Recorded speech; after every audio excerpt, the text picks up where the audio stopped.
Kape po tayo. Nililibre ako ni Marley dito sa taas. Girl, kumuha din ako nito. Tignan. Hi, baby. Ganda. Yan si Marley. Didi yan madamot. Uy, may ganun. Yan. Ano nga ba yun? Putang ina mo. Ano Yan. nga sabi mo dati sa Pagpunta akin? ko dito, lagi ako Ano nga kumakain. sabi mo dati sa akin? Maluho ko niya. Ano sabi ni Norton? Tawa siya.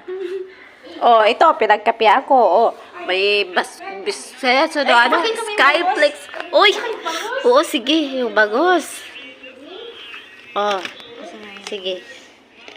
May Sabi baon mo, pa sabi- yan. Yeah. Wow, yan, ang sarap. Oh, Ang hirap bagos. naman na sana sa ilalim yung bagos. Oh, bagos sa ilalim. Ay, sa ilalim. Tapos yung isang Oh, may Skyflex pa. Oh. Oh, diba? Tignan pa si Marlene. Yan ang hindi madamot. Hi, baby! Ang magyaya.